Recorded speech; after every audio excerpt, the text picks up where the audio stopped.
In the quiet town of St. Mary Mead, a brilliant professor vanishes from his university office, leaving behind a single overturned chair and a trail of secrets. Miss Jane Marple, with her sharp eyes and gentle demeanor, unravels a web of ambition, betrayal, and hidden motives. From a devoted assistant's guarded vial to a jealous colleague's desperate plot, a student's fearful confession, and a wife's crumbling alibi, every clue points to a race for a revolutionary formula. Will Marple uncover the truth before the shadows of Eldridge University claim it forever? Chapter 1. The empty office. The autumn sun cast a pale glow over St. Mary Mead, its golden rays doing little to warm the chill that had settled over Eldridge University. The small, ivy-clad institution, usually a haven of quiet study, hummed with an undercurrent of disquiet. Professor Henry Langston, a chemist of some renown, had vanished from his office in the chemistry department, leaving behind a mystery that stirred the town's gossip like leaves in a gust. Miss Jane Marple, visiting her nephew Raymond, a junior lecturer at the university, found herself drawn into the affair almost by accident, as such things often happened with her. Over a cup of tea in the faculty lounge, she overheard the hushed murmurs of students and staff, their voices laced with speculation and unease. Miss Marple, with her soft gray hair and deceptively mild eyes, sat in a corner armchair, her knitting needles clicking rhythmically as she absorbed the scene. The lounge, with its faded chintz curtains and worn oak tables, was a hub of chatter that morning. A young typist from the registrar's office, her cheeks flushed with excitement, recounted how she'd found Langston's office door ajar at dawn, the room empty save for an overturned chair and a single pen lying forlornly on the floor. Not a soul in sight, the girl whispered to a group of undergraduates, and his coat's still on the rack. Miss Marple's needles paused briefly. An overturned chair suggested haste, perhaps struggle, but a coat left behind implied no intention to leave for long. Curious, she thought. Professor Langston, she learned, was a man of 52, reserved and fastidious, known for his groundbreaking work on chemical energy storage. His latest project, rumored to promise a revolution in sustainable energy, was to be unveiled at a conference in London the following week. That he should disappear now, at the peak of his career, struck Miss Marple as no mere coincidence. She recalled Raymond mentioning Langston's quiet intensity, his habit of working late into the night, his office a fortress of papers and glassware. A brilliant man, Raymond had said, but not one for small talk. Miss Marple, who knew the perils of brilliance in a small community, suspected that such a man might attract envy or worse. Inspector Harrow, the local constable, arrived shortly after noon, his broad shoulders filling the doorway of the lounge. A man of methodical habits but limited imagination, he was already out of his depth with the university's academic intrigues. He approached Miss Marple with a polite nod, having been warned by Raymond of her knack for unraveling human tangles. "A queer business, Miss Marple," he said, mopping his brow. "No sign of the professor, no ransom note, no witnesses. Just an empty office and a locked filing cabinet we can't open." Miss Marple's eyes twinkled faintly.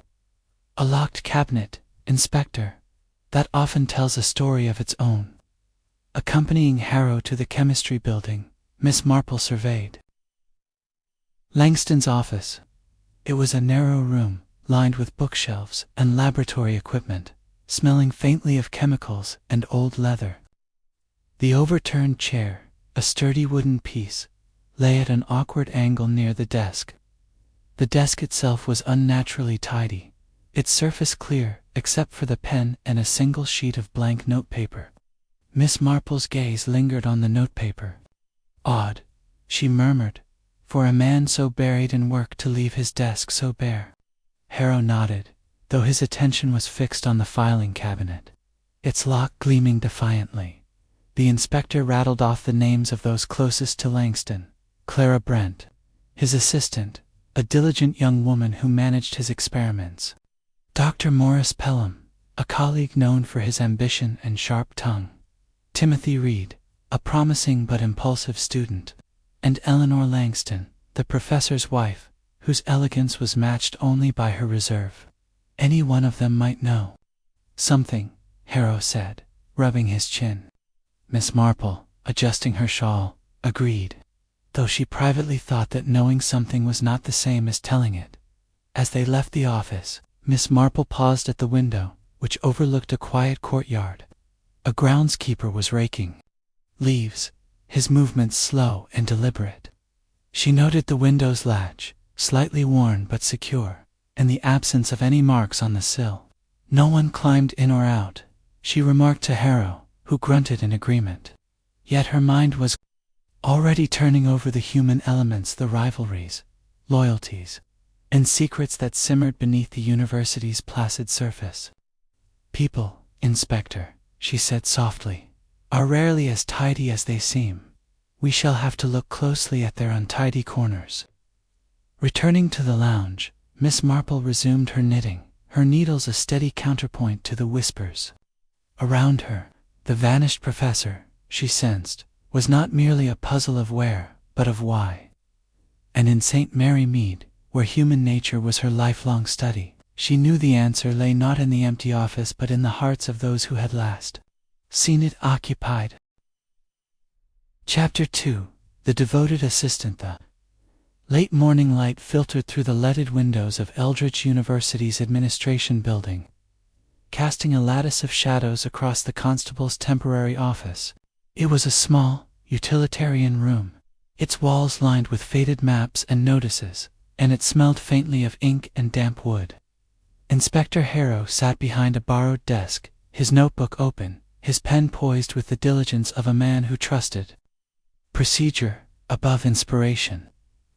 Across from him sat Clara Brent, Professor Langston's assistant, her hands clasped tightly in her lap, her eyes darting toward the door as if expecting an interruption. Miss Jane Marple, seated unobtrusively in a corner, her knitting a soft rhythmic counterpoint to the room's tension, observed Clara with the quiet intensity of one who understood that truth often hid in the smallest gestures. Clara Brent was a woman of 28, with a sharp, intelligent face, framed by neatly pinned dark hair. Her gray skirt and blouse, though modest, were immaculate, suggesting a precision that matched her reputation as Langston's indispensable aide. She had been with the professor for 3 years, cataloging his experiments, typing his notes, and ensuring his laboratory ran like a well-oiled machine. Yet, as Miss Marple noted, her composure was fraying at the edge, her fingers twisted the hem of her sleeve, and her breath came in shallow bursts when Harrow asked her to recount the previous day. "I was in the lab until 8 last night," Clara said, her voice steady but pitched a fraction too high. Professor Langston was at his desk, working on his equations. He was preoccupied, as usual. I tidied the samples, locked the chemical stores, and left him there. He often stayed late. I thought nothing of it. She paused, her gaze flickering to Miss Marple, who offered a gentle smile that seemed to unsettle her further. When I returned this morning, the office was empty, the chair was overturned, and his papers were gone. That's all I know. Harrow leaned forward, his broad face creased with skepticism. Gone, you say? Not a single note left behind? A man like Langston, buried in his work, doesn't just vanish without a trace. You were his assistant, Miss Brent. You must have seen something, someone loitering, perhaps, or an argument. Clara's cheeks flushed, and she shook her head vehemently. No, nothing like that. The professor was private. He didn't entertain visitors late. Only... She hesitated, her lips parting, as if weighing her words. Dr. Pelham stopped by earlier in the day. They had words, not loud, but sharp. I couldn't hear much through the door, but the professor was upset. He told me later to keep Pelham out unless he had an appointment. Miss Marple's needles paused, though her expression remained serene. Dr. Morris Pelham, the ambitious colleague, had already piqued her interest in the faculty lounge, where whispers painted him as a man who wore his envy of Langston like a badge. Clara's mention of their disagreement was a thread worth pulling, but Miss Marple's attention lingered on the young woman herself. Clara's loyalty to Langston was evident. Her voice softened when she spoke of him, and her eyes held a glint of something akin to devotion. Yet there was a nervousness in her manner, a tremor in her hands that suggested more than mere shock at her employer's disappearance. "Miss Brent," Miss Marple said gently, her voice cutting through the room's heavy air like a breeze, "you must have been very close to Professor Langston, working so closely with him. He trusted you with his work, didn't he? His notes, his experiments, perhaps even his secrets." Clara's eyes widened, and she shifted in her chair. I suppose so. He relied on me to keep things in order. His research was important, revolutionary. Even he didn't trust many people with it. Not even Dr. Pelham." Her words came quickly, as if to deflect further probing, but Miss Marple noted the faint flush creeping up her neck. Trust, she thought, was a double-edged sword. It could bind or betray. Harrow, less attuned to such subtleties, pressed on. "And these notes, where are they now? You say they're gone, but you must know what was in them. Langston's breakthrough, this energy cell business, could someone have wanted it badly enough to make him disappear?" Clara's hands stilled, and for a moment her composure faltered. "I don't know," she said, her voice barely above a whisper. "His notes were in a locked drawer in his desk. Only he had the key. I didn't see them after I left last night, I swear it." Her eyes darted to the door again, and Miss Marple followed her glance, noting the absence of anyone in the corridor. Beyond, the young woman's fear was palpable, but of what or whom? The interview ended with Harrow scribbling notes and Clara excused to return to the lab. Miss Marple, however, lingered, her mind turning over the encounter like a puzzle piece, examined from every angle. Clara's devotion to Langston was genuine, but devotion could mask other motives, ambition perhaps, or something more personal. Miss Marple recalled a young housemaid from St. Mary Mead, years ago, who had wept for her employer's lost brooch only to be found wearing it later. Loyalty, she knew, could be a performance. Later that afternoon, Miss Marple made her way to the chemistry building, her steps slow but purposeful. The corridors were quiet, the students' chatter subdued by the weight of the mystery. She found Clara in the laboratory, a cavernous room filled with gleaming glassware and the faint hum of a ventilation system. Clara was sorting vials at a workbench, her movements precise but mechanical, as if her mind were elsewhere. Miss Marple, entering under the pretense of fetching a forgotten scarf, watched her closely. "Such a lot of work you do here," Miss Marple remarked, her tone conversational. "It must be quite a responsibility, handling all these chemicals. Dangerous, some of them, I imagine." Clara started, nearly dropping a pipette. "Oh yes, some are.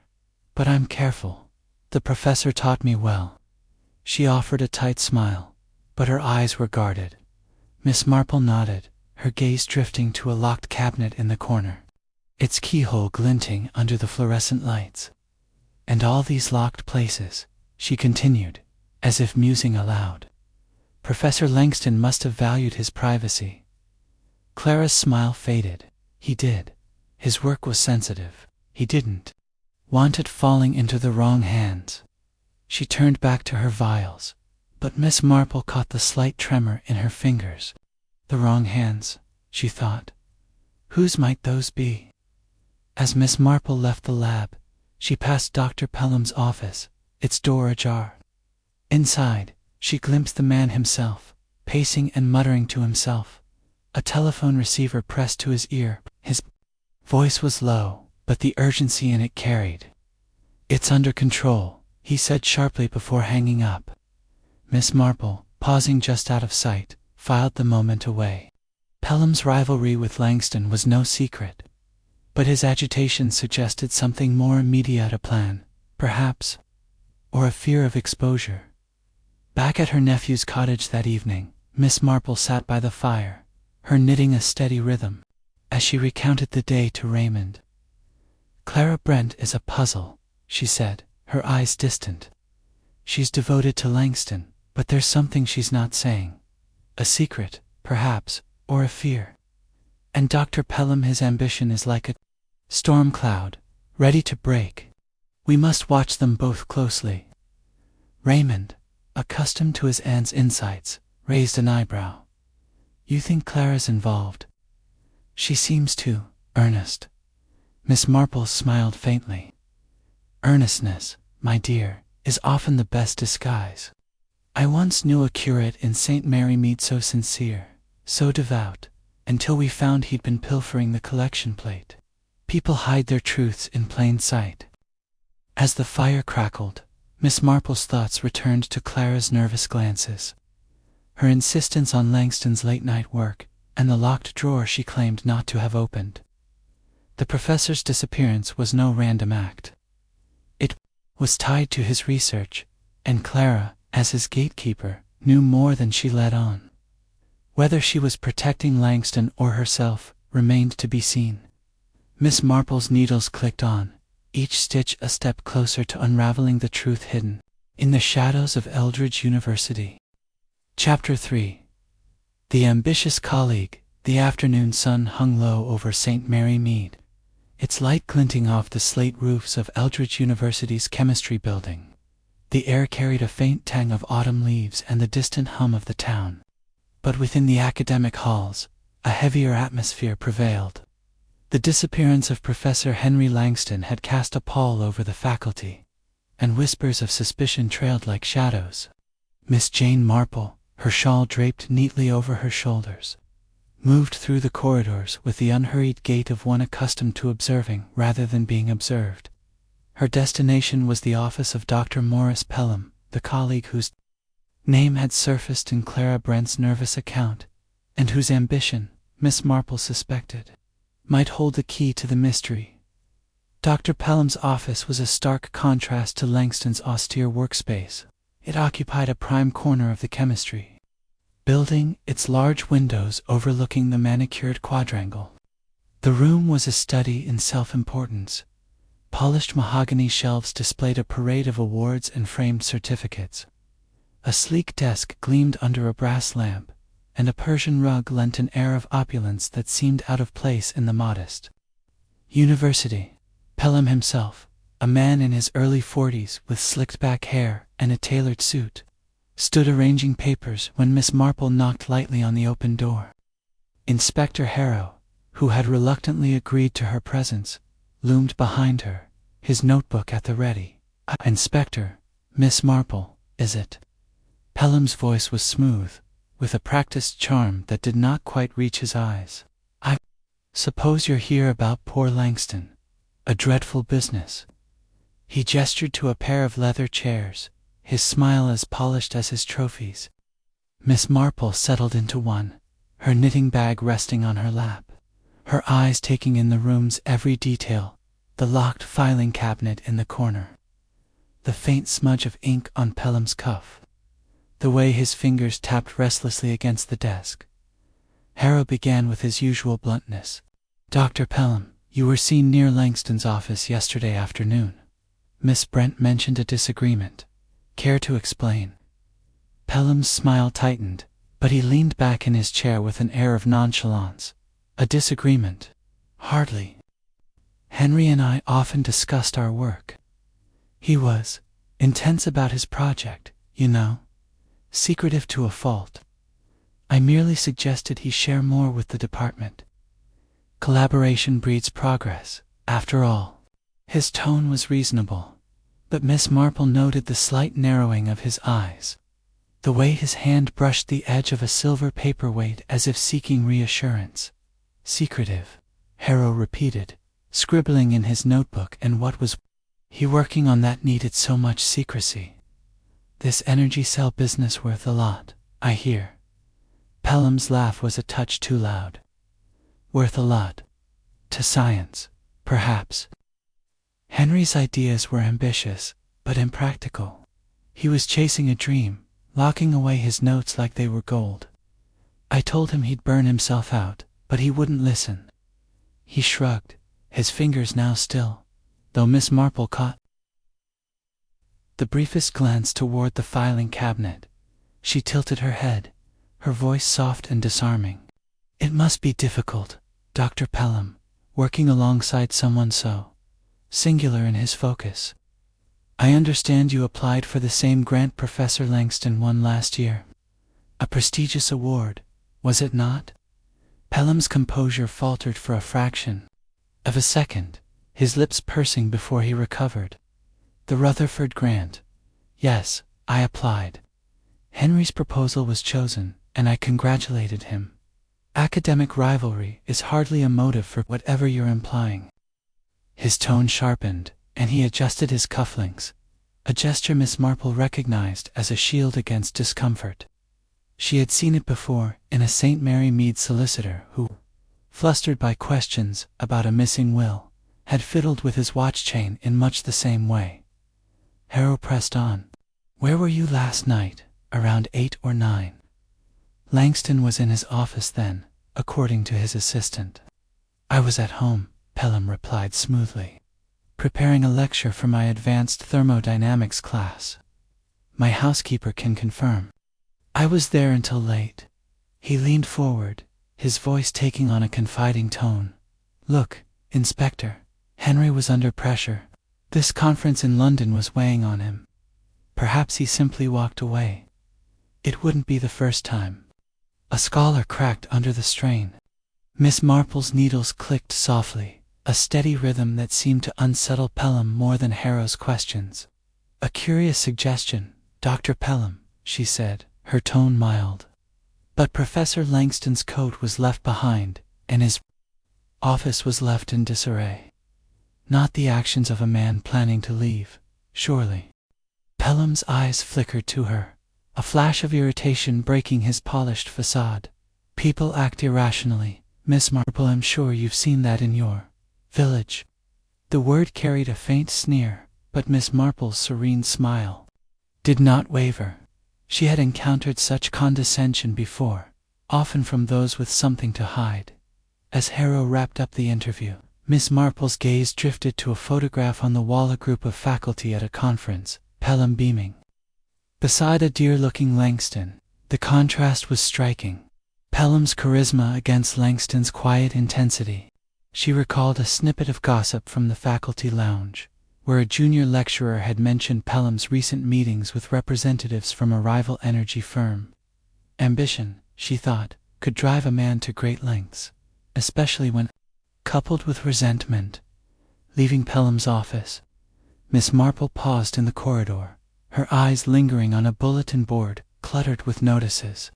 One caught her attention, a flyer for a seminar Pelham was to give on the future of energy innovation.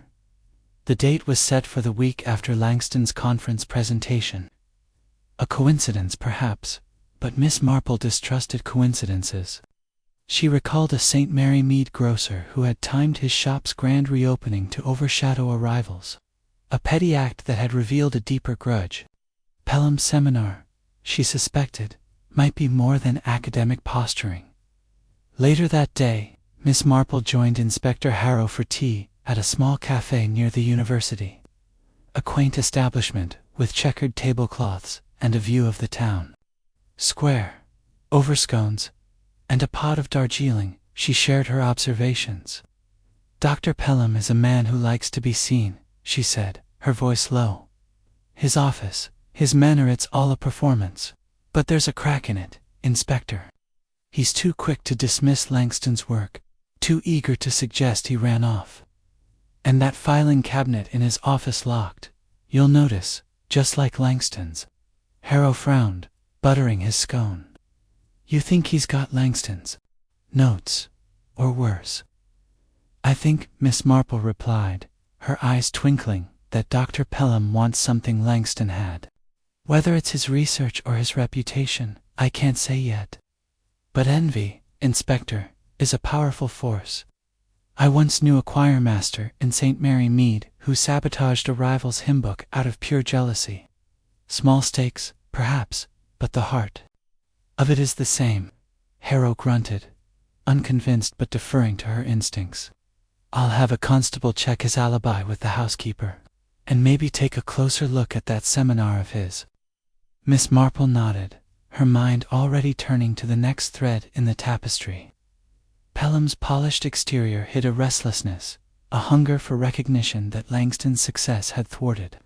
As she sipped her tea, she pictured the overturned chair in Langston's office, the absent notes, and Pelham's fleeting glance at his filing cabinet.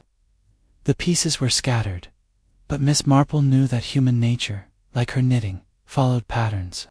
And Dr. Morris Pelham, with his ambition and his secrets, was a pattern she intended to unravel. Chapter 4. The Troubled Student.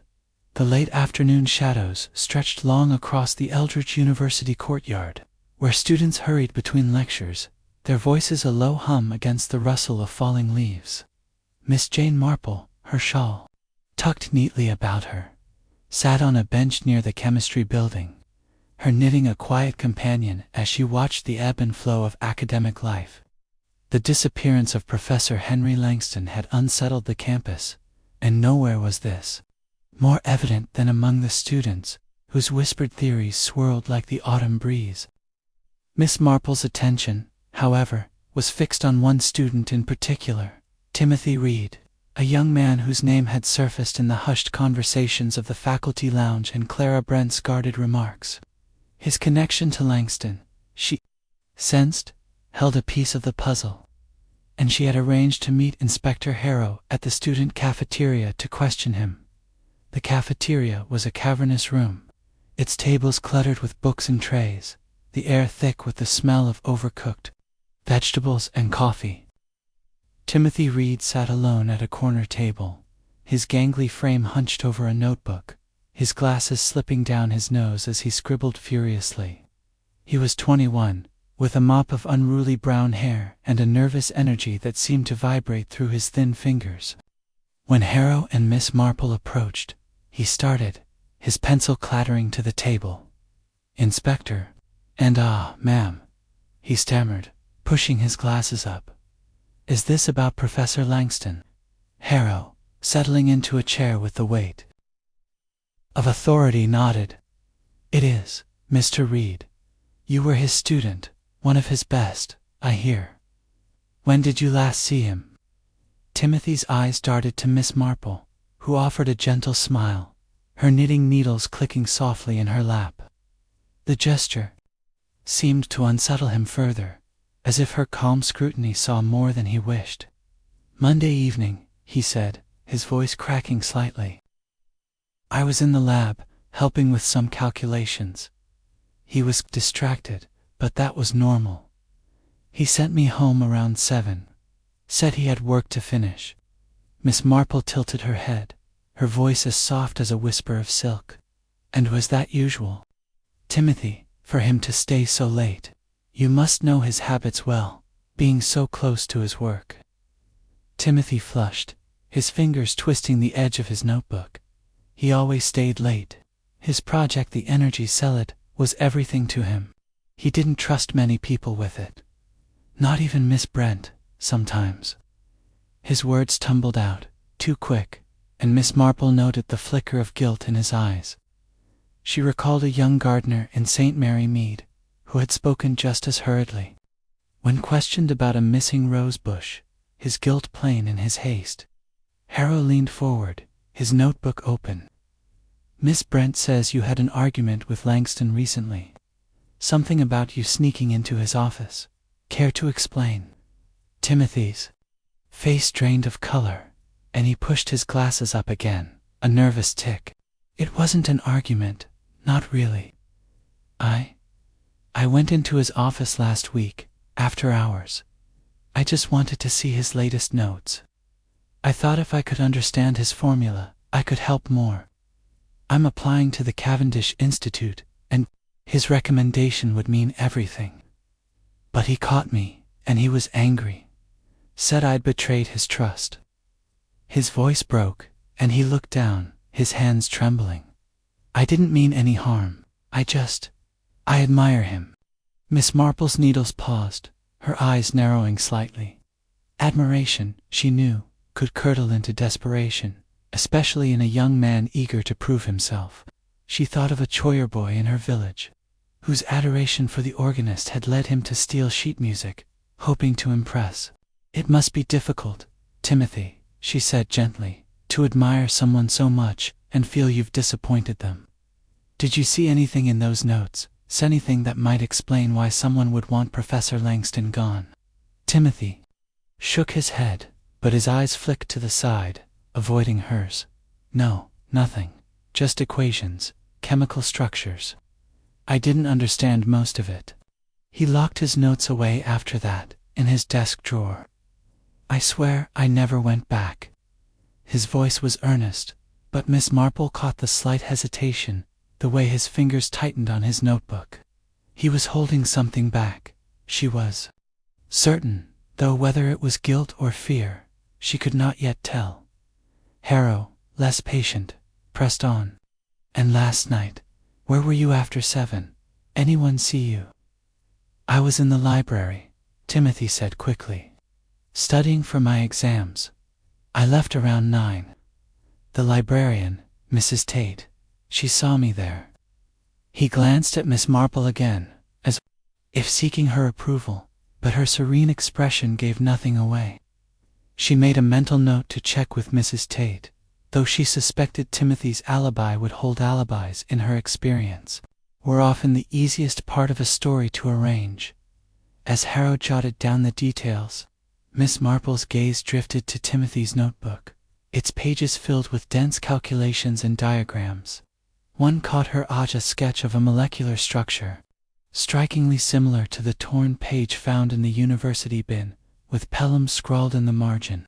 She leaned forward slightly, her voice mild. You have a keen interest in Professor Langston's work, don't you, Timothy? Those drawings look quite intricate. Did he teach you to sketch like that? Timothy snapped the notebook shut, his cheeks reddening. Just practice, he muttered. I try to keep up with his ideas. But his haste betrayed him, and Miss Marple's mind turned over the image of that torn page. Had Timothy seen more than he admitted? Or was he protecting someone else's secret? The interview ended with Timothy excused to his next class, his lanky frame disappearing into the crowd of students. Miss Marple and Harrow walked back to the chemistry building, the inspector's brow furrowed. He's jumpy, Harrow said. But I don't know if it's guilt or just nerves. Kids like that, they get in over their heads. Miss Marple nodded, her eyes on the distant spire of the university chapel. Timothy is ambitious, Inspector, but he's also frightened. Not just of us, I think, but of something or someone he's seen. I once knew a boy in St. Mary Mead, so eager to please his schoolmaster that he took the blame for another's prank. Loyalty can be a heavy burden, Harrow grunted, unconvinced but accustomed to her cryptic insights. I'll check his alibi with the librarian. And those notes of his might be worth a closer look. That evening Miss Marple dined at her nephew Raymond's cottage, the fire casting a warm glow over the modest dining room. Over a simple meal of shepherd's pie, she shared her thoughts. Timothy Reed is a young man at a crossroads, she said, her voice thoughtful. He worships Langston, but that worship has led him to cross lines. His fear suggests he knows more than he's telling, perhaps, something he saw in that office, or something he overheard. And that sketch in his notebook. It's too close to Langston's work to be mere coincidence. Raymond, pouring tea, raised an eyebrow. You think he's involved? He seems too fragile. Fragile things break under pressure, Miss Marple replied, her eyes distant. But they can also cut. We must find out what Timothy knows, and why he's so afraid to tell it. As the fire crackled, Miss Marple's thoughts returned to the cafeteria. To Timothy's trembling hands, and the sketch that echoed Langston's research. The boy's admiration for his professor was genuine, but admiration could twist into obsession, or be exploited by another's ambition. The mystery of Langston's disappearance, she felt, was tightening around the human frailties of those closest to him, and Timothy Reed, with his secrets and his fears, was a thread she would follow with care. Chapter 5. The distant wife. The evening mist settled over St. Mary Mead, softening the outlines of Eldridge University's spires and lending the town an air of quiet secrecy. Miss Jane Marple, her shawl drawn close against the damp, made her way along a tree-lined lane to the Langston residence, a handsome Georgian house on the outskirts of town. Its windows glowed with a warmth that belied the chill within the household. For Eleanor Langston, the professor's wife, was the next piece of the puzzle to be examined. Miss Marple, accompanied by Inspector Harrow, felt the weight of the mystery deepen with each step. The whispers of the university had painted Eleanor as a woman of elegance but detachment, and Miss Marple, ever attuned to the undercurrents of human relationships, suspected her role in her husband's disappearance might be more complex than it seemed. The Langston house stood apart from its neighbors, its garden meticulously tended, its facade a study in restrained opulence. A maid, her apron crisp, admitted them into a drawing-room where Eleanor waited. She was a woman in her late 40s, tall and poised, with ash-blonde hair swept into a chignon and eyes of a cool, appraising blue. Her silk dress rustled as she rose to greet them, her smile polite but distant, like a hostess at a formal gathering. "Inspector Harrow, Miss Marple," she said, her voice smooth as polished glass. "I suppose this is about Henry. Please sit." The room was tastefully furnished, with velvet drapes and a marble fireplace. But Miss Marple noted its lack of personal touches: no photographs, no mementos of a shared life. A single vase of white roses stood on a side table, their petals pristine but scentless. Eleanor offered tea, which the maid brought promptly, and Miss Marple, accepting a cup, observed the woman's hand steady, unadorned, save for a simple gold band. No tremor, no haste, yet something in her posture suggested a guard held firmly in place. Harrow, settling into an armchair, opened his notebook. "Mrs. Langston, when did you last see your husband?" Eleanor's gaze drifted to the window, where the mist curled against the panes. "Monday morning, at breakfast," she said. "He was preoccupied, as always. He mentioned staying late at the university, something about his research. I didn't see him after that. When he didn't come home last night, I assumed he'd fallen asleep at his desk. It's happened before." Her tone was matter-of-fact, almost indifferent, and Miss Marple's needles, resting in her lap, paused as she absorbed the words. Indifference, she knew, could mask a multitude of feelings: grief, guilt, or something colder, assumed. Harrow's brow furrowed. "You didn't check on him? Call the university." Eleanor's lips curved faintly, not quite a smile. "Henry was a man of his work. I learned long ago not to interrupt his late nights. He valued his solitude." She sipped her tea, her eyes meeting Harrow's with a calm that bordered on defiance. Miss Marple, watching closely, noted the careful choice of words. "Was not" is a slip, perhaps, or a deliberate acknowledgement. "Mrs. Langston," Miss Marple said gently, her voice like a soft breeze, stirring the room's stillness, "you must find this all very unsettling. A husband so devoted to his work, yet you seem remarkably composed. Did you and Professor Langston share an interest in his research? Perhaps." Eleanor's eyes flickered, a momentary crack in her poise. "His research? No, I'm afraid chemistry is beyond me. Henry rarely spoke of it at home. He said it was too technical for casual conversation." She set her teacup down with a delicate clink, her fingers brushing the saucer as if to steady herself. "He was a private man, Miss Marple. I respected that." Miss Marple nodded, her expression serene, but her mind alert. Privacy, she thought, could be a shield for many things: secrets, estrangement, or even betrayal. She recalled a St. Mary Mead widow who had spoken of her late husband with similar detachment, only to be found hoarding his letters, unable to let go. Eleanor's composure, she suspected, hid a story yet to be told. Harrow, less patient, leaned forward. "Mrs. Langston, we found his office in disarray, overturned chair, missing notes. Does that sound like your husband, just walking away from his work?" Eleanor's gaze sharpened, though her voice remained even. Henry was meticulous, but he could be careless when distracted. If his notes are gone, perhaps he took them himself. He was protective of his work. Her fingers tightened slightly on the arm of her chair, a gesture so subtle, Harrow missed it, but Miss Marple did not. Protection, she mused, could mean guarding a treasure or concealing a threat. The interview concluded with Eleanor promising to provide a list of her husband's recent contacts, though she claimed there were few outside the university.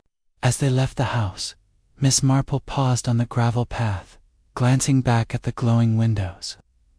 "A beautiful home," she remarked to Harrow, "but rather like a stage set, don't you think? All the right pieces, but no heart." Harrow grunted, his boots crunching on the gravel.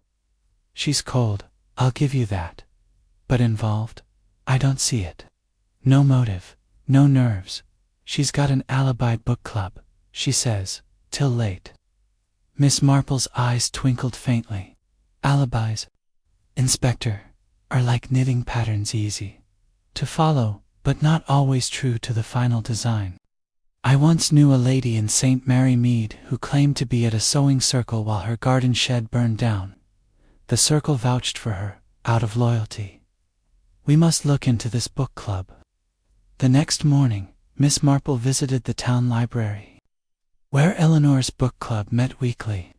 The librarian, Mrs. Tate, a stout woman with a penchant for gossip, was happy to chat over a cup of weak tea. Mrs. Langston's group, "Oh, they're a tight bunch," she said, her eyes gleaming. "All very cultured, discussing novels and poetry. But I did notice Eleanor left early Monday night around 7, I'd say. Said she had a headache. The others stayed till 9. Miss Marple's needles clicked softly as she listened. "And was that unusual, Mrs. Tate?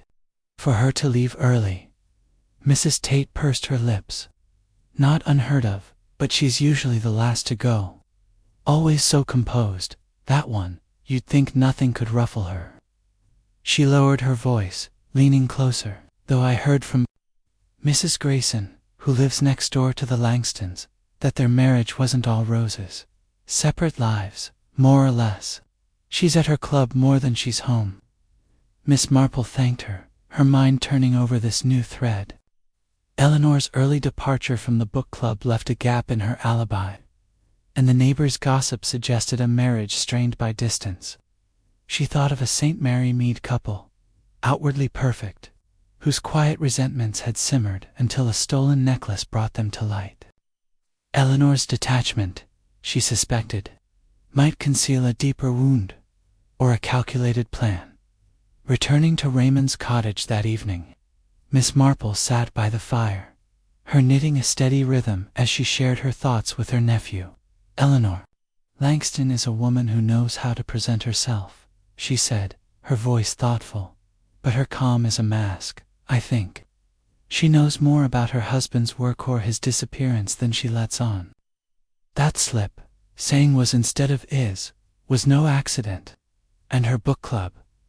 Loyalty can be bought or coerced. Raymond, pouring tea, frowned. "You think she's hiding something?"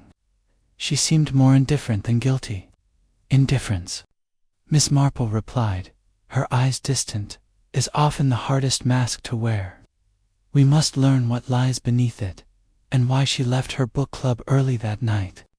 As the firelight danced, Miss Marple's thoughts returned to the Langston house, its pristine roses and empty warmth.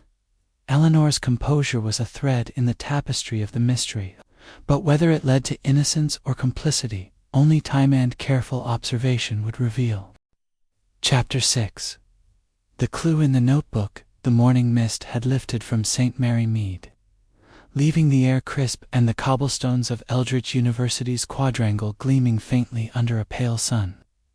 Miss Jane Marple, her shawl draped with her usual care, walked slowly toward the chemistry building, her mind as sharp as the autumn breeze.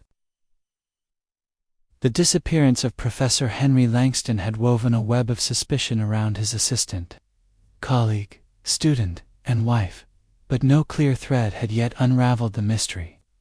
Miss Marple, however, felt the answer lay not only in the people, but in the small, overlooked details they left behind. A new discovery by Inspector Harrow, mentioned over breakfast at her nephew Raymond's cottage, had piqued her interest.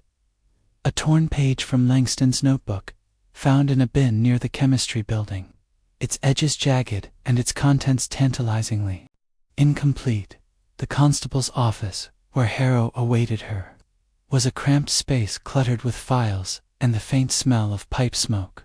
He stood by the desk, holding the torn page in a gloved hand, his broad face creased with frustration. "Found it yesterday evening," he said, passing it to Miss Marple. One of the cleaners spotted it in a bin by the lecture hall. "Looks like Langston's handwriting, but it's not much to go on." Miss Marple adjusted her spectacles and examined the page. It was a sheet of graph paper, covered in precise, slanting script chemical equations, dense with symbols and numbers, interspersed with hurried annotations. At the bottom, in bold ink, the word Pelham was underlined twice, its letters sharp as if pressed with urgency. The equations, she noted, were incomplete, ending in a jagged tear where the page had been ripped from its binding. "A curious place to find such a thing," she murmured, her voice soft but her eyes keen. "A bin suggests someone wanted it found or discarded in haste." Harrow nodded, though his skepticism was plain. "Could be nothing. Langston might have tossed it himself. But that name Pelham makes me wonder. You think it's a clue, Miss Marple?" She tilted her head, her knitting bag resting at her feet.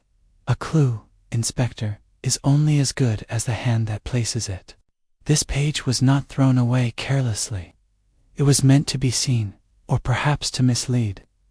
I once knew a shopkeeper in St. Mary Mead who left a forged receipt in plain sight to divert suspicion from his ledgers. We must ask ourselves, who benefits from pointing us toward Dr. Pelham?" Harrow grunted, unconvinced but deferring to her instincts. "I've got men searching the bins for more, but this is all we've got so far. The equations, any idea what they mean?" Miss Marple's knowledge of chemistry was limited, but her nephew Raymond, who joined them in the office, offered insight. A lecturer in literature, but familiar with the university's academic circles, he glanced at the page and frowned. "Langston's work was on energy storage, some kind of chemical cell, they say. Revolutionary, if it works. These equations look like part of his formula, but I'd need an expert to confirm it." He paused, glancing at his aunt. "You think someone stole his notes, don't you?" Miss Marple's needles clicked softly as she resumed her knitting, her mind turning over the possibilities. Stolen, or perhaps guarded. If this page is genuine, it suggests Professor Langston is alive, or was, when it was torn.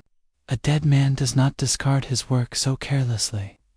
But we must consider why only this page, and why Pelham's name.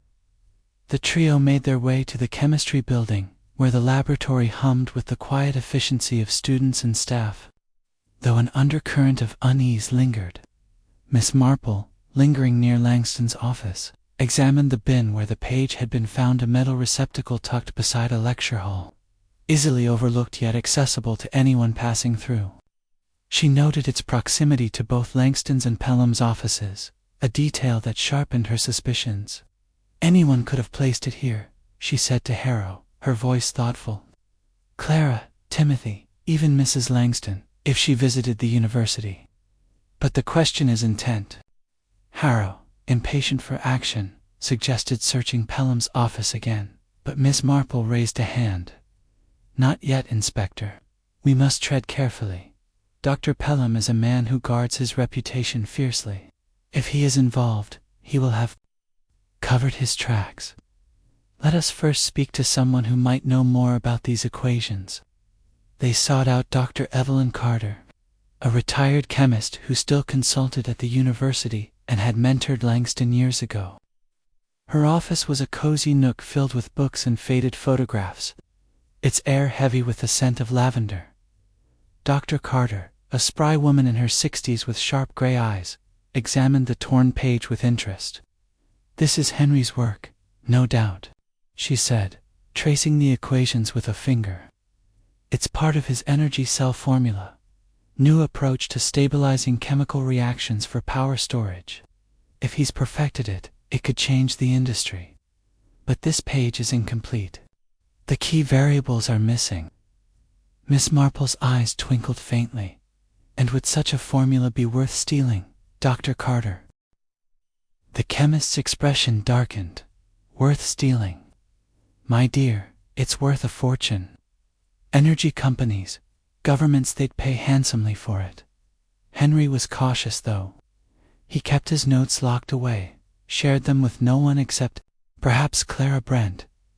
Even then, he was guarded. As they left Dr. Carter's office, Miss Marple's thoughts turned to the locked drawer in Langston's desk, which Clara had mentioned, and the filing cabinet in Pelham's office. The torn page, she suspected, was a fragment of a larger truth, deliberately placed to shift suspicion or to obscure a theft. She recalled a St. Mary Mead seamstress who had left a torn letter in a neighbor's garden to implicate a rival in a petty scandal. The tactic was similar: misdirection through discovery. Back at Raymond's cottage that evening, Miss Marple sat by the fire, her knitting a steady rhythm as she shared her thoughts. "This page is a message, Raymond," she said, her voice low. "Whether it accuses Dr. Pelham or protects another, I cannot yet say. But its presence in that bin was no accident. Someone wishes us to follow a trail, and we must be wary of where it leads." Raymond, stirring his tea, frowned. "You think Pelham's involved? Or is someone framing him?" "Both are possible," Miss Marple replied, her eyes distant.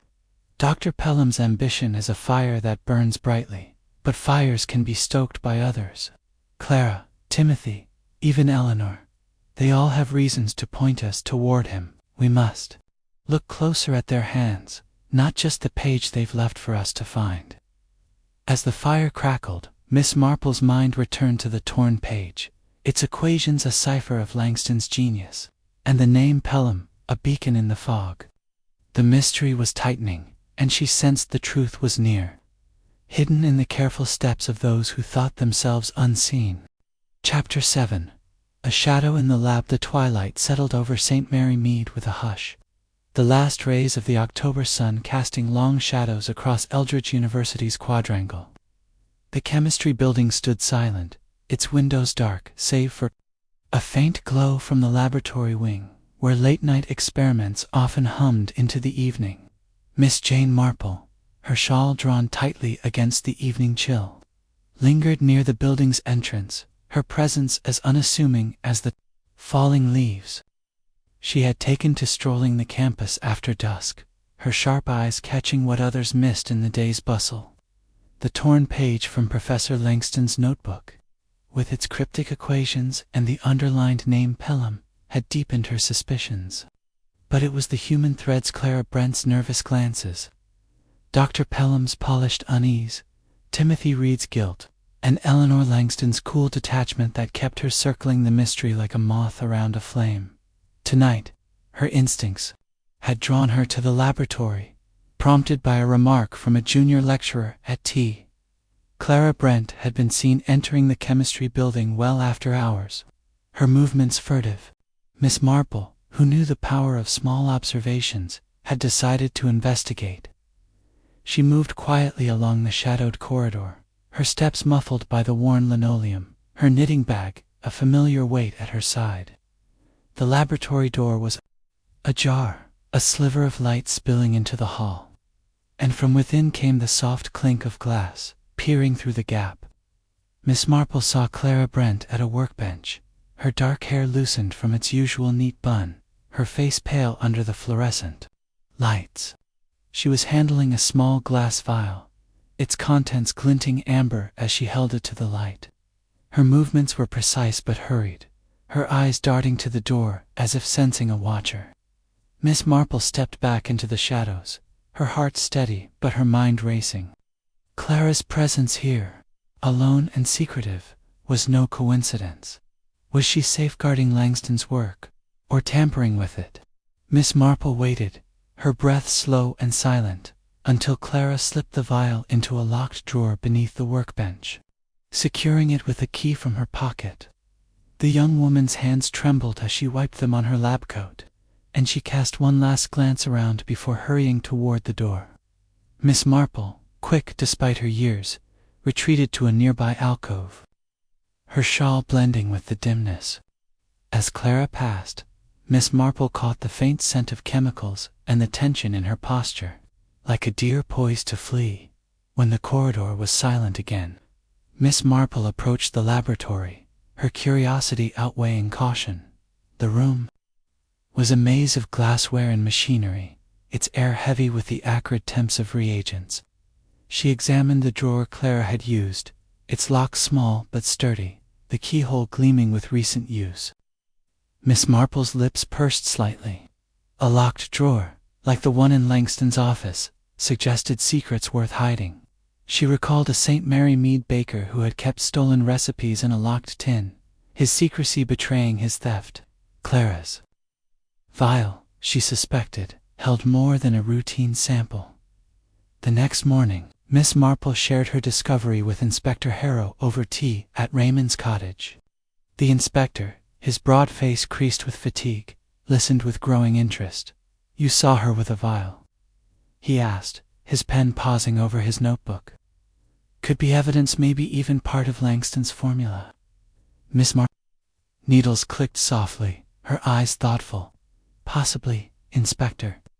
The vial's label matched the equations on the torn page we found. But Clara's manner, she was not protecting it for Langston, I think. She was afraid, as if caught in something larger than herself. I once knew a housemaid in St. Mary Mead who hid her mistress's jewels, not to steal them, but to shield another. Clara's loyalty to Langston may be tangled with another's purpose." Harrow frowned, unconvinced. "You think she's covering for someone? Pelham, maybe." That page pointed to him. "Or away from someone else," Miss Marple replied, her voice soft. "We must learn what that vial contains, and why Clara hid it. A sample of Langston's work would be valuable, but only if someone else knows its worth." Harrow arranged to question Clara again, this time in the laboratory, where the evidence could not be avoided. They found her at the same workbench, her face pale as she sorted papers, her hands betraying a slight tremor. When Harrow mentioned the vial, Clara froze, her eyes wide. I don't know what you mean," she stammered. But her glance toward the locked drawer was unmistakable. Miss Marple, standing quietly to one side, spoke gently. "Miss Brent, you were seen here last night, with a vial you locked away. It's no use denying it. Was it something Professor Langston asked you to protect?" Clara's shoulders slumped, and she sank onto a stool, her hands twisting in her lap. "It was his," she admitted, her voice barely above a whisper. "A sample from his latest experiment, the energy cell. He gave it to me last week, said to keep it safe, away from his office. He was worried, said someone was after his work." Her eyes flicked to Harrow, then away. "I didn't want to tell you. I thought it might make things worse." Harrow's eyes narrowed. "Worse? Why? Who was he worried about?" Clara hesitated, her lips parting as if to speak, then closing again. "He didn't say," she murmured. "Just that I should keep it hidden. I locked it in the drawer because I didn't know what else to do."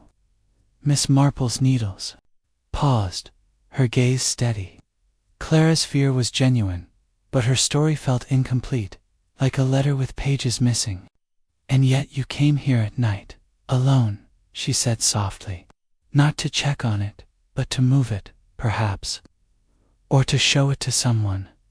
Clara's flush deepened, and she shook her head vehemently. "No, I was just making sure it was safe." But her voice faltered, and Miss Marple noted the way her hands clutched the edge of the workbench, as if anchoring herself against a tide of guilt. Harrow, with a nod from Miss Marple, produced a key from the laboratory supervisor, who had been summoned to unlock the drawer. Inside was the vial, its amber liquid catching the light. Labeled in Langston's precise hand E.C. Desicet, a small notebook accompanied it, filled with more equations, these matching the torn page but more complete, detailing a stabilization process for the energy cell. Harrow's face lit up. This could be it, his breakthrough. If someone wanted this, it's motive enough for kidnapping. Miss Marple, however, was less certain. The vial's presence in Clara's care suggested Langston's trust, but her secrecy hinted at divided loyalties. "We must have this analyzed," she said to Harrow, "and we must learn who else knew of its existence. Clara, dear, you must tell us everything. Fear is a heavy burden, and it's better shared." Clara's eyes filled with tears, but she shook her head, her lips pressed tight.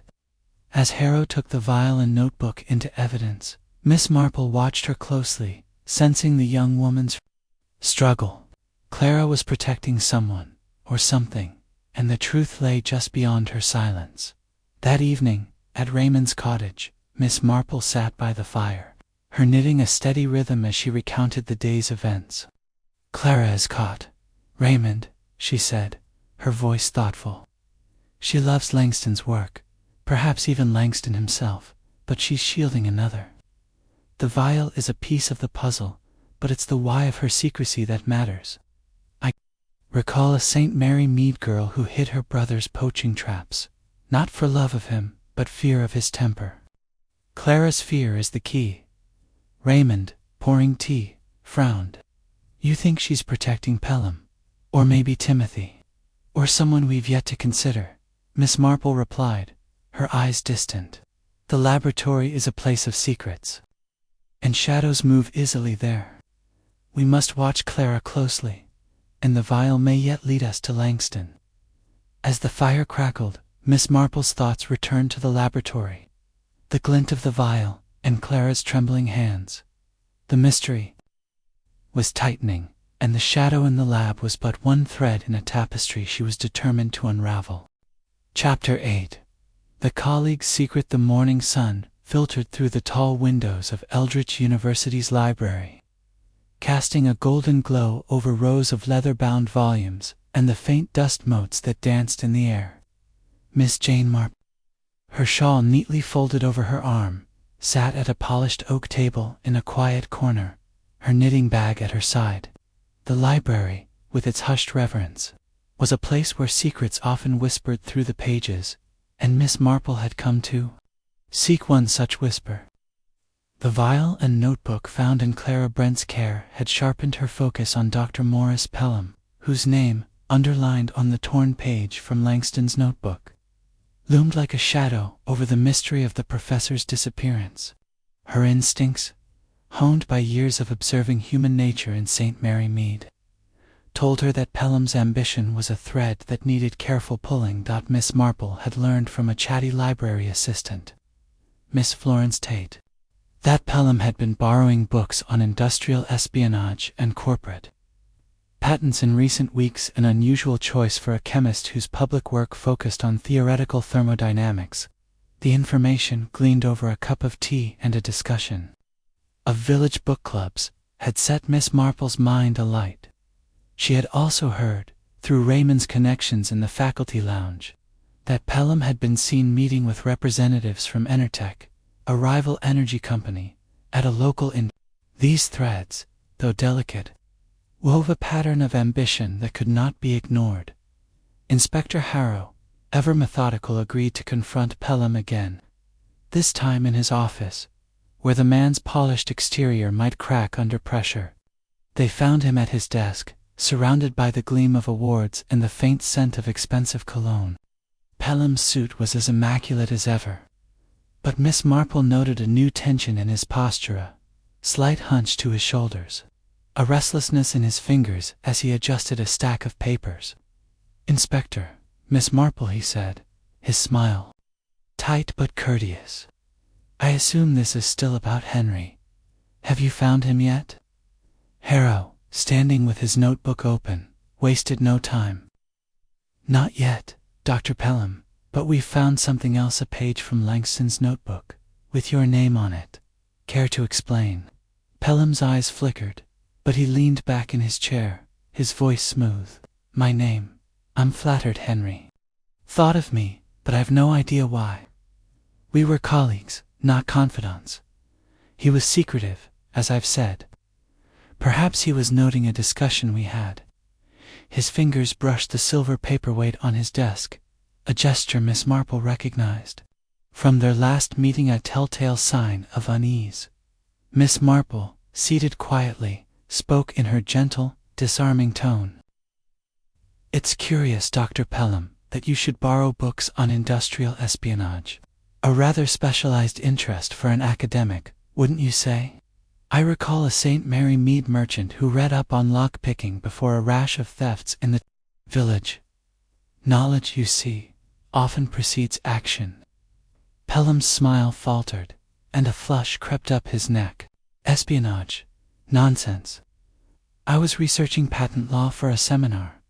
Energy research is a competitive field, Miss Marple. One must understand the legal landscape." His voice was sharp, and he stood, pacing to the window as if to distance himself from her gaze. Miss Marple's needles clicked softly, her eyes never leaving him. The man's defensiveness was a crack in his armor, and she intended to probe it. Harrow, catching her cue, pressed further.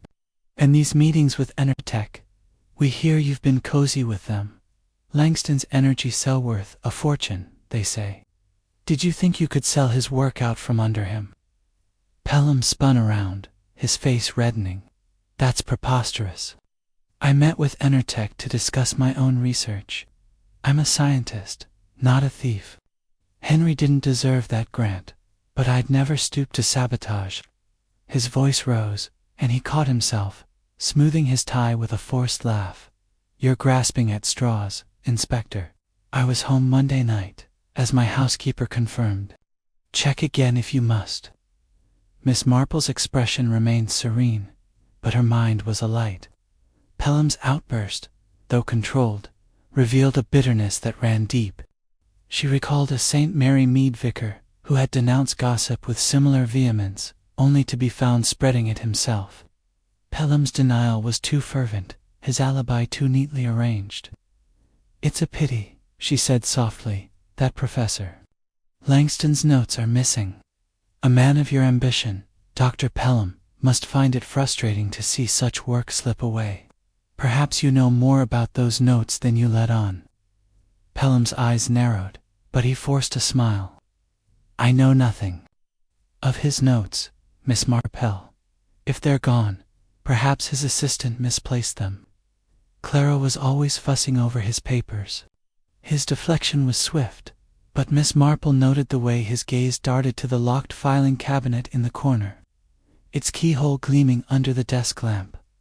Harrow, following her glance, made a note. "We'll be checking that cabinet, Dr. Pelham.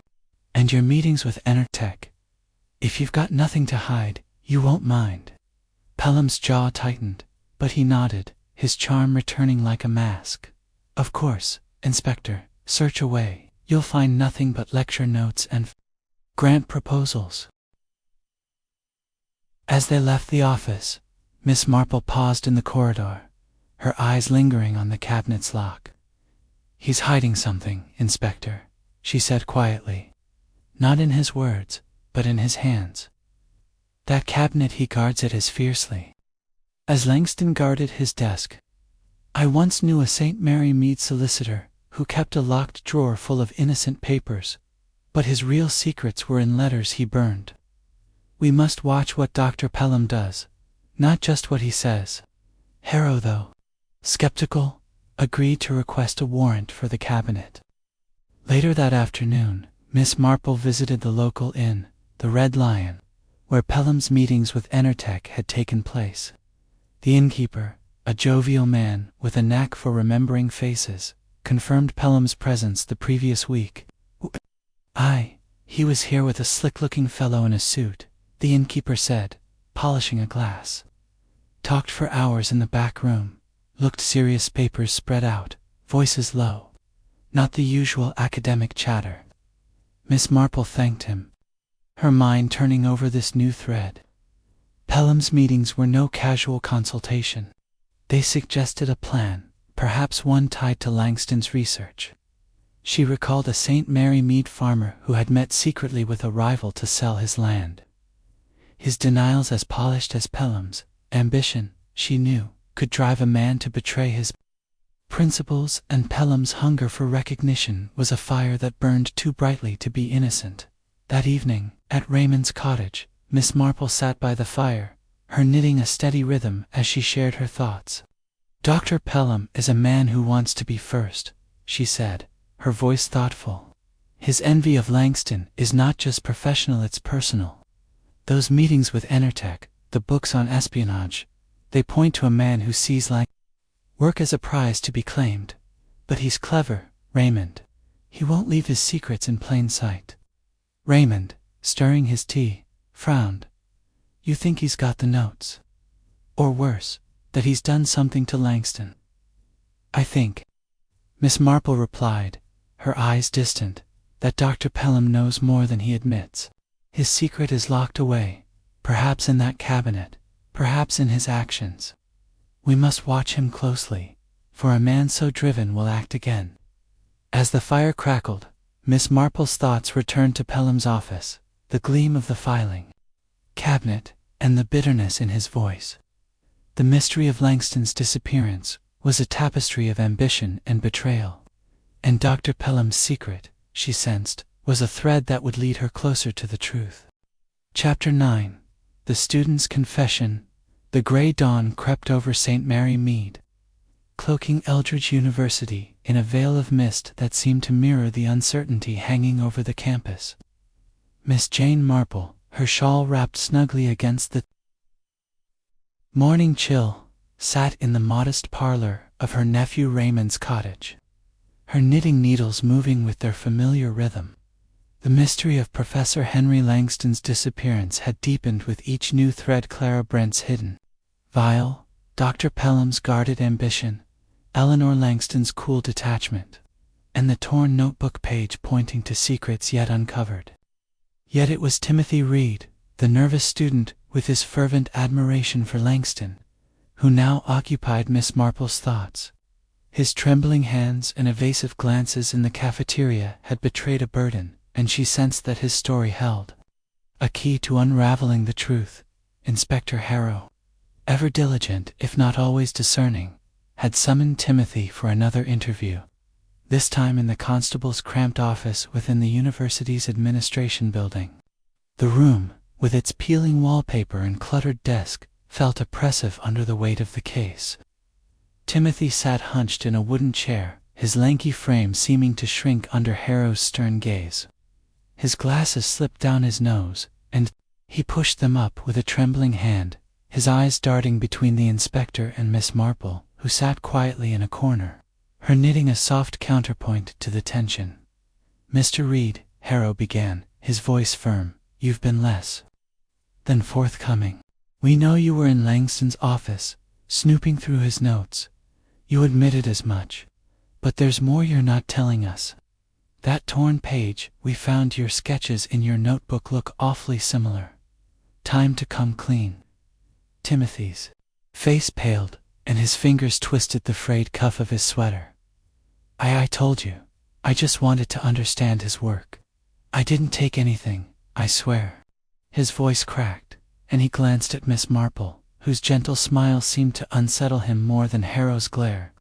She recalled a St. Mary Mead schoolboy, caught stealing apples, whose denials had crumbled under a similar quiet scrutiny. Fear, she knew, often spoke louder than guilt. Miss Marple leaned forward slightly, her voice soft as a breeze. "Timothy, dear, you're carrying a heavy weight." Admiration for someone like Professor Langston can push a young man to act rashly. But it's the keeping of secrets that wears one down. What did you see that night, when you were near his office? Something or someone that frightened you? Timothy's eyes widened, and for a moment he seemed on the verge of flight. Then his shoulders slumped, and he buried his face in his hands. "All right," he whispered, his voice muffled. "I didn't want to say anything. I was afraid of what it might mean." He took a shuddering breath and looked up, his eyes glistening. "Monday night, after I left the lab, I went back to the chemistry building. I'd forgotten my textbook, and I thought I might see the professor again, maybe apologize for before. It was about 8:30. Harrow leaned forward, his pen poised. "Go on, what did you see?" Timothy swallowed hard. "I saw Dr. Pelham. He was coming out of the corridor near Langston's office, carrying a satchel, a heavy one, like it was full of papers or something. He looked nervous, not like himself. He didn't see me. I was in the stairwell, but I heard him muttering something about getting it done. I didn't think much of it then, but when I heard the professor was gone, his voice trailed off, and he pushed his glasses up again. A gesture now frantic. Miss Marple's needles paused, her mind turning over this new thread. A satchel could hold notes, or something more incriminating. She thought of a St. Mary Mead poacher, caught with a sack of stolen pheasants, his nervous muttering a giveaway to his guilt. "And you didn't tell anyone, Timothy?" she asked gently. "Not even Miss Brent, who works so closely with the professor?" Timothy shook his head, his voice barely audible. "I was scared. Dr. Pelham's important. Everyone respects him, and I didn't want to cause trouble. I thought maybe I was wrong, that it was nothing." He looked at her, his eyes pleading. "I didn't hurt the professor, I swear. I just wanted to make things right with him." Harrow's eyes narrowed, but Miss Marple raised a hand, her expression serene. "We believe you, Timothy," she said, though her mind was already weighing his words. His fear was genuine, but fear could be born of many things: guilt, loyalty, or the simple dread of being caught in a larger game. "You've done well to tell us this," she continued. "But is there anything else? Anything you saw in those notes, perhaps, that might explain why Dr. Pelham was there?" Timothy hesitated, his fingers tightening on his chair. "The notes I saw, they were about the energy cell, like I said. But there was something else, a diagram, a sort of fail-safe mechanism for the cell. The professor was excited about it, said it was the key to making it safe for production. I didn't understand it all, but I copied part of it in my notebook. I thought it might help me with my application." His voice broke, and he looked down, shame coloring his cheeks. Harrow's pen scratched furiously. "You copied his work. That's theft, lad, and you didn't think to mention this before." "I didn't steal it," Timothy cried, his voice rising. I wanted to understand it, to show him I could keep up. I didn't tell anyone, I swear." His desperation was palpable, and Miss Marple noted the way his eyes darted to the door, as if expecting Pelham himself to appear. She spoke softly, her tone calming. "Timothy, you've been brave to tell us this much. But if Dr. Pelham took those notes, or something else from the professor's office, it could be vital. Did you see where he went with that satchel?" Timothy shook his head, his voice small. "He went toward the parking lot. I didn't follow. I was too scared." He paused, then added, "But there was someone else in the corridor earlier that day. I saw Mrs. Langston, the professor's wife, near his office. She didn't go in, just stood there, looking at the door. I thought it was odd. She never comes to the university." Miss Marple's eyes sharpened, though her expression remained unchanged. "Eleanor Langston, with her poised detachment, had claimed to be at her book club. Yet Timothy's sighting placed her at the scene hours before Langston vanished. Another thread, she thought, to be woven into the tapestry. She recalled Mary Mead, widow, who had lingered near her husband's office, her presence a silent accusation of his infidelity. Eleanor's visit, she suspected, was no idle errand. Harrow closed his notebook with a snap. "Right, Reed, you're not off the hook yet. We'll check your story, and I want that notebook of yours. If there's anything else you're hiding, now's the time." Timothy nodded miserably, promising to deliver the notebook. As he left, his lanky frame slouched with relief and lingering fear, Miss Marple watched him go, her mind alight with possibilities. Timothy's confession had tightened the web around Pelham, but it also cast a new light on Eleanor. The satchel, the diagram, the wife's unexpected presence, these were pieces of a puzzle that was beginning to take shape. Later that day, over tea at Raymond's cottage, Miss Marple shared her thoughts. "Timothy is a boy torn by loyalty and ambition," she said, her knitting needles clicking steadily. "He saw something that night, and it frightens him still. Dr. Pelham's satchel suggests he took something from Langston's office, perhaps, or something more. But Mrs. Langston's presence, that is a thread we must follow. I once knew a St. Mary Mead wife who lingered near her husband's shop, not out of love, but to confirm a betrayal. Eleanor may know more than her cool exterior suggests." Raymond, pouring tea, frowned. "You think Timothy's telling the truth? He could be lying to cover his own tracks." "Truth is a slippery thing," Miss Marple replied, her eyes distant. "But fear is not. Timothy's fear is real, and it points to Pelham and perhaps to Eleanor. We must learn what was in that satchel, and why Mrs. Langston was there." As the fire crackled, Miss Marple's thoughts returned to the chemistry building, the shadowed corridor, and Timothy's trembling confession. The mystery was a tapestry of hidden motives, and with each new thread, she felt the truth drawing closer, waiting to be unpicked. Chapter 10. The wife's alibi. The morning air in St. Mary Mead carried a sharpness that hinted at winter's approach, the mist curling around Eldridge University's spires like a shroud. Miss Jane Marple, her shawl drawn tightly about her, walked with a measured step toward the town's library, where Eleanor Langston's book club convened each Monday evening. The revelation from Timothy Reed that he had seen Eleanor near her husband's office on the night of his disappearance had cast a new shadow over the professor's wife, whose cool detachment had already piqued Miss Marple's suspicions. Eleanor's alibi, a book club meeting that supposedly lasted until 9, was a thread that needed testing, and Miss Marple, with her knack for unraveling human motives, knew that loyalty among friends could be as deceptive as a well-stitched seam. The library was a quaint building of red brick, its interior warmed by the scent of old books and polished wood. Miss Marple, under the guise of borrowing a novel for her nephew Raymond, had secured an invitation to observe the book club's weekly meeting.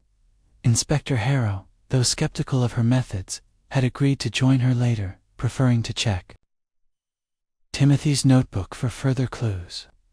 As Miss Marple entered the reading room, she was greeted by the soft murmur of voices and the clink of teacups. The book club, a group of 6 women, sat in a circle of armchairs, their discussion centered on a recent novel.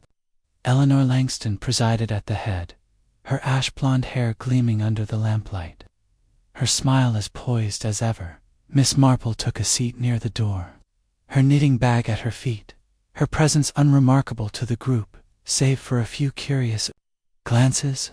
She listened as Eleanor led the discussion with practiced ease, her voice clear and measured, her hand steady as she turned the pages of her book.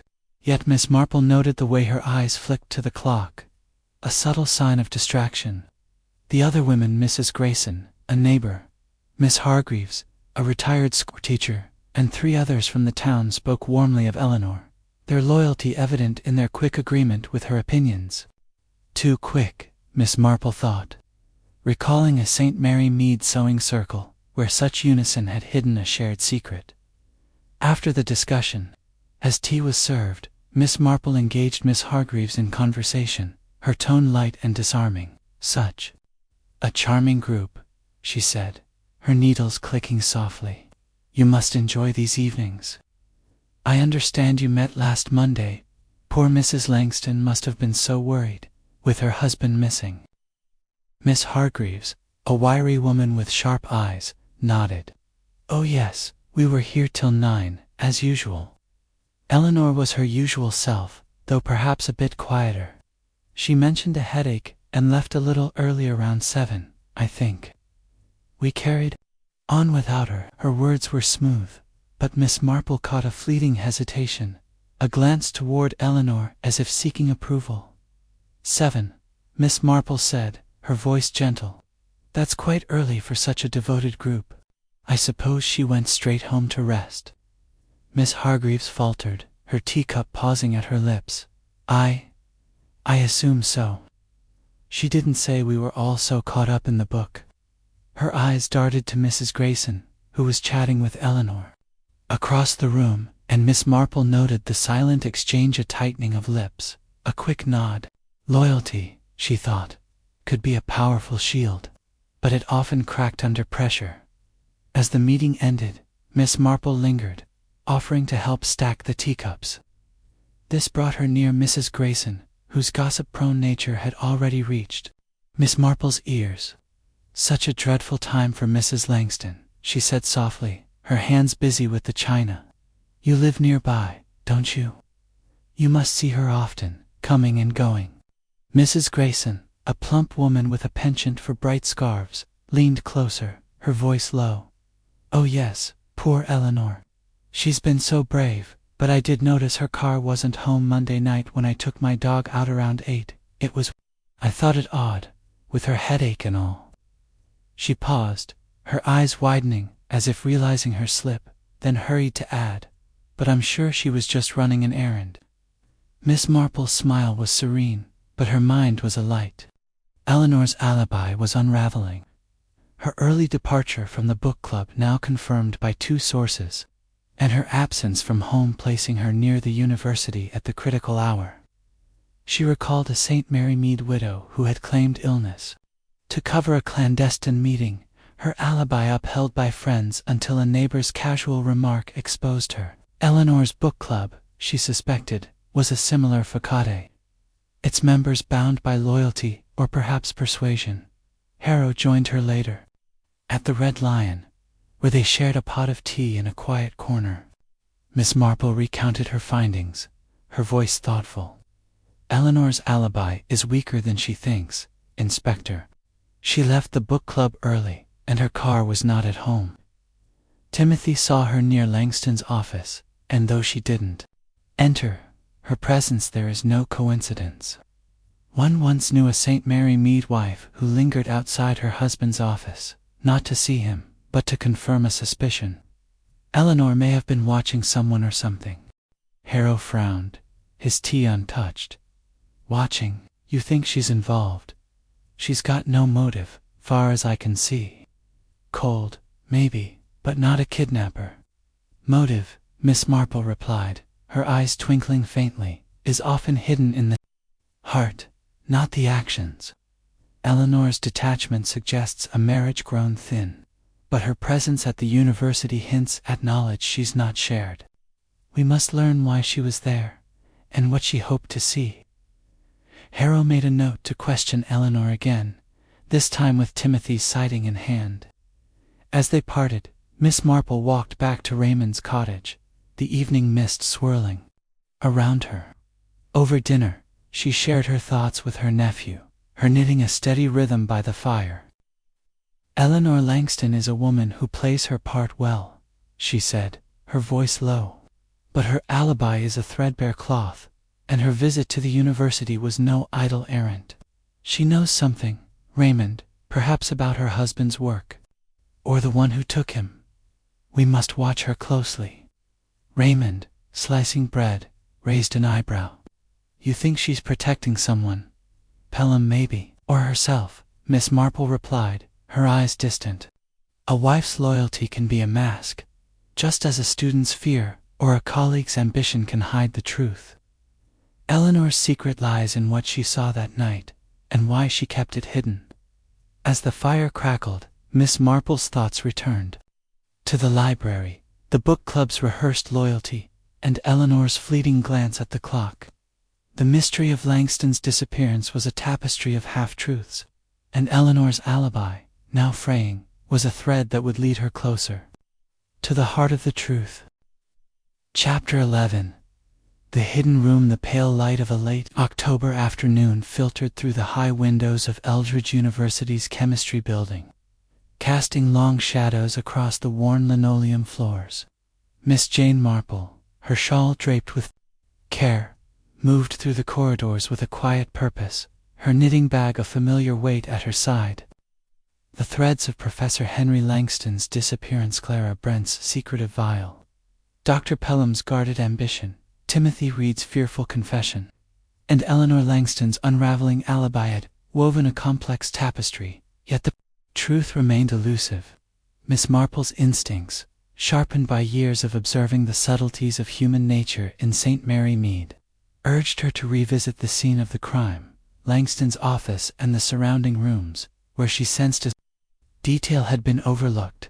The chemistry building was quieter now, the bustle of students subdued by the weight of the mystery. Miss Marple, accompanied by Inspector Harrow, had requested access to the corridor near Langston's office, her request framed as a desire to refresh her memory. Harrow, though puzzled by her insistence, had grown accustomed to her uncanny knack for uncovering what he missed. As they approached the office, its door still sealed with police tape, Miss Marple's eyes scanned the hallway, noting the familiar, the bin where the torn notebook page had been found, the locked door to the laboratory, and the faint scuff marks on the floor near a seldom-used storage room. She paused before the storage room door, its paint chipped and its lock gleaming with a sheen that suggested recent installation. "Inspector," she said softly, her voice carrying the gentle authority of one who knows her ground, "this lock is new, unlike the others in the corridor. It's curious, don't you think, that a storage room should need such protection?" Harrow frowned, running a hand over the lock. "Could be maintenance, Miss Marple. These old buildings, they're always fixing something." But his tone wavered, and he signaled a constable to fetch the building supervisor, a wiry man named Mr. Gibbs, who carried a ring of keys and a perpetually harried expression. Mr. Gibbs, scratching his head, confirmed the lock's recent addition. "Put in last week, at Dr. Pelham's request," he said. "Said it was for storing sensitive equipment. I didn't question it. Pelham's got clout around here." He fumbled with his keys, producing one that fit the lock, and at Harrow's nod, he turned it with a click. The door creaked open, revealing a dim, cluttered room filled with dusty shelves, crates of old glassware, and stacks of yellowed journals. The air was stale, heavy with the scent of mildew and chemicals. Miss Marple stepped inside, her eyes adjusting to the faint light from a high, grimy window. At the far end of the room, behind a stack of crates, she spotted a faint movement, a shadow that resolved into the slumped figure of a man, bound to a chair with coarse rope, his head bowed. "Inspector." Miss Marple's voice was sharp, cutting through the stillness. Harrow pushed past her, his boots thudding on the floor as he reached the figure. It was Professor Henry Langston, alive but haggard, his face pale and his clothes rumpled. His wrists were chafed from the ropes, and a gag hung loosely around his neck, as if recently loosened. He blinked up at them, his eyes bleary but alert, and rasped, "Pelham." It was Pelham. Harrow knelt beside him, cutting the ropes with a pocket knife as he called for the constable to fetch a doctor. Miss Marple, standing back, observed the scene with a calm that belied the racing of her mind. Langston's survival was a relief, but his words confirmed her suspicions. She noted the room's details: a single bulb dangling from the ceiling, a small table with a water jug and a half-eaten sandwich, and a locked metal box tucked beneath it. The box, she suspected, held secrets as vital as the professor himself. As Harrow helped Langston to his feet, the professor's voice, though weak, was clear. "Pelham locked me here," he said, his breath ragged. "He wanted my formula, the energy cell. Threatened to ruin me if I didn't hand it over. He's been planning to sell it to Enertech. I refused, so he took me from my office, late Monday. I don't know how long I've been here." Miss Marple's needles, still in her bag, seemed to hum with the rhythm of her thoughts. Pelham. Ambition, his meetings with Enertech, the torn page pointing to him, all fell into place. Yet she sensed a gap in the story. "Professor," she said gently, her voice a soothing contrast to Harrow's urgency, "did anyone else know you were here? Miss Brent, perhaps, or your wife?" Langston shook his head, wincing as he rubbed his wrists. "No one. Pelham was careful, came alone, at night. He took my notes, but I'd hidden the key sample with Clara. She didn't know why, just followed my orders." His eyes darkened. "Eleanor, I don't think she even noticed I was gone." Miss Marple's lips pursed slightly.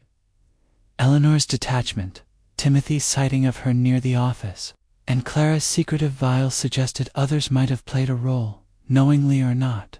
She recalled a St. Mary Mead gardener who had been locked in a shed by a rival, only to be freed when a neighbor's curiosity led to his discovery. Here too curiosity had prevailed, but the web of motives was not yet fully untangled. Harrow, directing the constable to secure the room, turned to Miss Marple. "This clinches it, Miss Marple. Pelham's our men. We'll bring him in, search his office, his home, everything. That box might have his notes." He gestured to the metal box, which Mr. Gibbs was already prying open. Inside were papers of Langston's equations, some in Pelham's handwriting, annotated with calculations for scaling the energy cell for commercial use. A letter from Enertech, offering a substantial sum for exclusive rights, was tucked among them, addressed to Pelham. Harrow's face hardened. "Treason to his own colleague," he muttered. "He'll answer for this." Miss Marple, however, was less certain of the story's end. "It's a tidy picture, Inspector," she said, her voice thoughtful, "but we must be sure no one else was involved. Clara's vial, Timothy's fear, Eleanor's presence near the office, these are threads yet to be woven in. I once knew a St. Mary Mead shopkeeper who confessed to a theft, only for us to find his wife had planned it. We must look beyond Pelham's guilt." Harrow nodded, though his focus was on the evidence at hand. As Langston was led to an ambulance, weak but coherent, Miss Marple lingered in the hidden room, her eyes tracing the ropes, the table, the box. Pelham's ambition had driven him to this desperate act, but the ease with which Langston had been concealed suggested a knowledge of the building and, perhaps, accomplices, witting or unwitting. That evening, at Raymond's cottage, Miss Marple sat by the fire, her knitting a steady rhythm as she shared her thoughts. "Professor Langston is safe, Raymond, but the mystery is not complete," she said, her eyes distant. "Pelham's guilt is clear, but Clara's secrecy, Timothy's sighting, and Eleanor's weak alibi suggests others knew more than they've told. We must ensure no thread is left dangling." Raymond, pouring tea, frowned. "You think someone helped Pelham? Clara, maybe. Or stood by, watching," Miss Marple replied. "Human nature is rarely solitary in its sins. We must confront Pelham, but we must also listen to what Clara and Eleanor have yet to say." As the fire crackled, Miss Marple's thoughts returned to the hidden room, its lock, a symbol of secrets kept, and now revealed. The truth was near, but the final stitches of the tapestry remained, and she would not rest until they were in place. Chapter 12. The unmasking. The late afternoon sun cast a golden hue over Eldridge University's Great Hall, where the faculty had gathered for an impromptu assembly to address the recent turmoil surrounding Professor Sir Henry Langston's disappearance. The hall, with its vaulted ceiling and rows of polished benches, hummed with the low murmur of speculation. the air thick with anticipation. Miss Jane Marple, seated unobtrusively near the back, her shawl neatly folded and her knitting bag at her side, observed the crowd with her characteristic quiet intensity. The discovery of Langston, bound but alive in the hidden storage room, had shifted the mystery's weight onto Dr. Morris Pelham, whose ambition had been laid bare by the professor's accusations and the incriminating papers found in the locked box.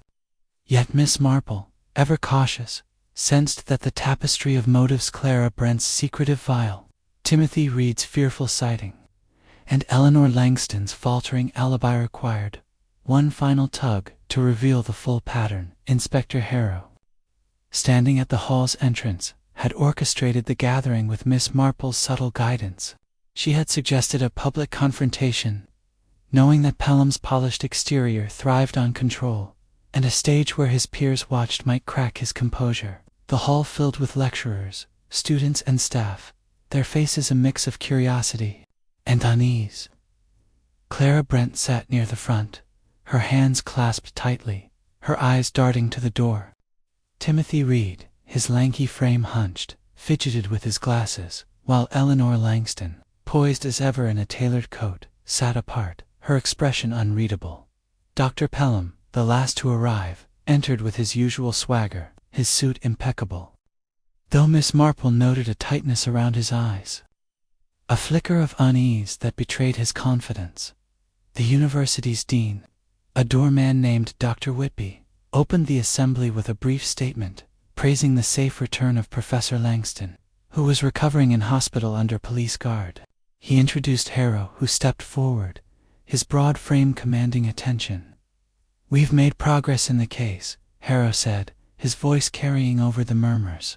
"Evidence points to a deliberate act, and we're here to set things straight." Miss Marple, her needles clicking softly, watched Pelham as Harrow spoke. The man's fingers twitched, brushing his cufflinks, a gesture she recognized as a shield against mounting pressure.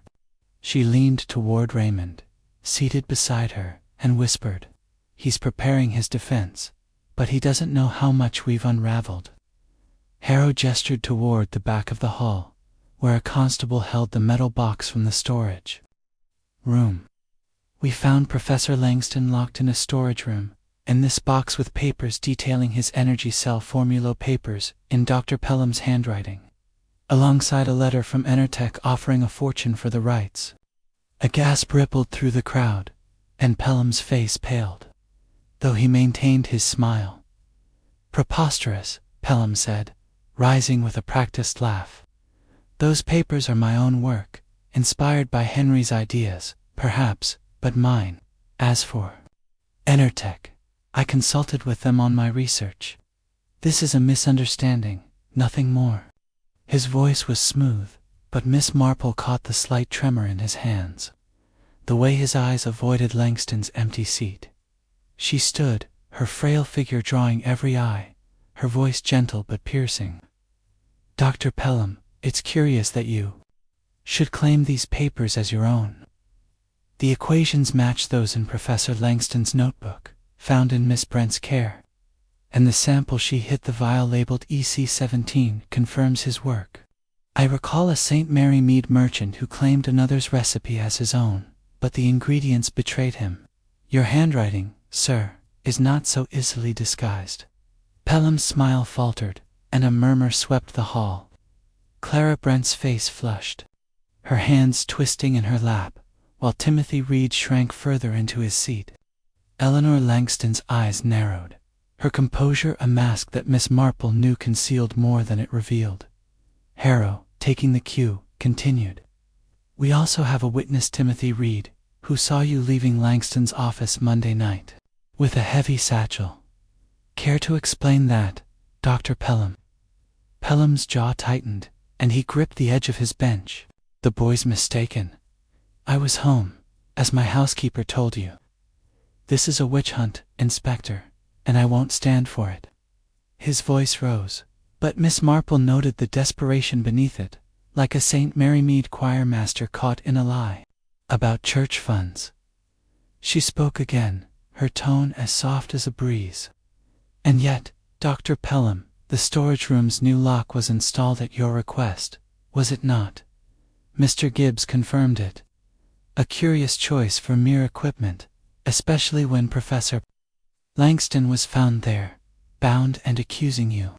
Ambition, I find, often blinds a man to the risks he takes. The hall fell silent, the weight of her words settling over the crowd. Pelham's face drained of color, and he sank back into his seat, his hands trembling openly now. I didn't mean for it to go so far, he muttered, his voice breaking. Henry wouldn't share his work. He had the grant, the fame. I deserved a chance. Enertech offered me everything, and I took him, locked him away to get the formula.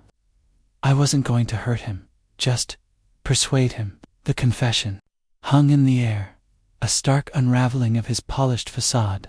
Clara gasped, her hand covering her mouth, while Timothy stared, his glasses slipping down his nose. Eleanor remained still, her eyes fixed on Pelham with an intensity that Miss Marple noted carefully.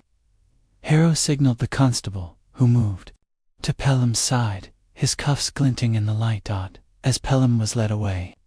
His head bowed, Miss Marple's gaze lingered on Clara and Eleanor. Clara's tears suggested relief, but also a lingering guilt, perhaps for her silence, or for knowing more than she had admitted. Eleanor's silence was colder, her presence near Langston's office still unexplained. Miss Marple recalled a St. Mary Mead wife who had watched her husband's downfall without a word, her silence a shield for her own complicity. Eleanor, she suspected, might yet hold a final secret. That evening, at Raymond's cottage, Miss Marple sat by the fire, her knitting a steady rhythm as she shared her thoughts. Pelham's guilt is clear, Raymond, she said, her voice thoughtful, but the tapestry is not complete. Clara's vial was hidden with Langston's trust, yet her fear suggests she suspected Pelham's actions. And Eleanor, her presence at the university, her weak allegiance at knowledge she's kept hidden. I once knew a St. Mary Mead woman who stood by as her rival was exposed, her silence a kind of victory. We must learn what Eleanor knew, and why she stayed silent. Raymond, pouring tea, frowned. You think Eleanor was involved? She didn't seem to care enough about Langston to bother. Care, Miss Marple replied, her eyes distant, can take many forms. Sometimes it's in what we choose not to do. Eleanor's silence may be her confession, or her protection. We must ask her, gently, what she saw that night. As the fire crackled, Miss Marple's thoughts returned to the great hall, Pelham's crumbling facade, and the unspoken truths in Clara's tears and Eleanor's stillness. The mystery was resolved, yet its final threads lingered, waiting for her careful hands to tie them off.